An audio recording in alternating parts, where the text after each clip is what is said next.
Assalamualaikum warahmatullahi wabarakatuh. Hai semuanya, perkenalkan nama saya Ayu Andira Sirait. Saya berasal dari kelas 2D Teknik Informatika Universitas Asahan. Di sini saya akan menjelaskan tentang komponen-komponen komputer. Pengertian komponen komputer adalah unit elektronik yang bergabung menjadi satu di dalam sebuah komputer. Biasanya komponen-komponen komputer terbagi dalam dua bagian besar, yakni perangkat utama dan perangkat tambahan. Komponen komputer adalah komponen penyusun sebuah komputer sehingga bisa bekerja. Contoh komponen komputer yaitu prosesor, komponen unit proses utama sebuah komputer. Dan yang kedua, RAM, Random Access Memory. Fungsi komputer. Fungsi utama dari komputer adalah melakukan pemrosesan.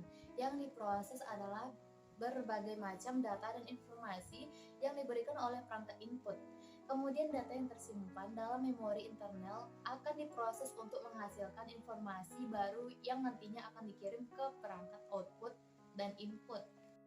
Nah, di sini saya akan menjelaskan tentang komponen-komponen komputer. Yang pertama adalah power supply, berfungsi mengalirkan listrik ke dalam komponen-komponen komputer. Power supply memastikan jika masing-masing komputer mendapatkan daya arus listrik sesuai kebutuhan.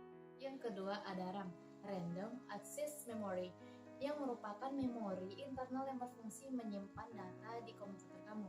Gambarnya seperti ini ya guys. Yang ketiga ada CPU atau prosesor, merupakan pusat pada perangkat komputer dalam menerima, mengelola dan menjalankan tugas ketika kamu sedang menggunakan komputer dalam pemenuhan aktivitas pekerjaan. Yang keempat, motherboard. Nah, di motherboard ini mempunyai peranan penting sebagai komputer base untuk menghubungkan fungsi antar perangkat komputer supaya bisa terkoneksi dengan baik. Nah, di sini aku akan membahas tentang struktur interkoneksi. Struktur interkoneksi adalah kumpulan lintasan yang menghubungkan berbagai komponen-komponen seperti CPU, memori, input, dan output yang saling berkomunikasi satu dengan yang lainnya. CPU membaca instruksi dan data, menulis data setelah diolah, dan menggunakan signal-signal kontrol untuk mengontrol operasi sistem secara keseluruhan. Nah, strukturnya ada di gambar seperti ini ya guys.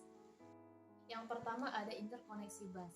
Interkoneksi bus adalah bagian dari sistem komputer yang berfungsi untuk menghubungkan antar perangkat utama pada komputer guna memindahkan data antar bagian-bagian dalam sistem komputer. Karakteristik penting sebuah bus adalah bahwa bus merupakan media transmisi yang dapat digunakan bersama. Yang kedua, interkoneksi point-to-point.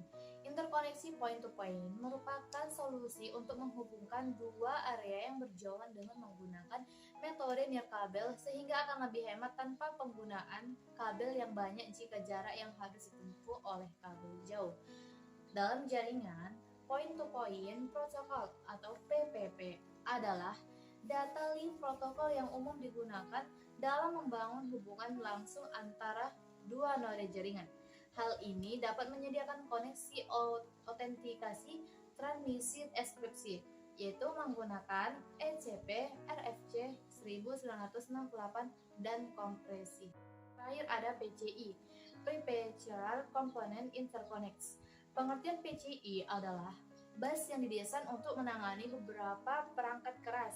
PCI juga adalah suatu bandwidth tinggi yang populer, prosesor independen. Bus itu dapat berfungsi sebagai bus mezzanine atau bus peripheral. Baiklah, itu tadi materi dari saya tentang komponen komputer. Semoga materi tadi bermanfaat ya. Dan jangan lupa untuk subscribe and follow. Saya Ayu Andira Sirait, pamit undur diri. Wassalamualaikum warahmatullahi wabarakatuh. Bye-bye.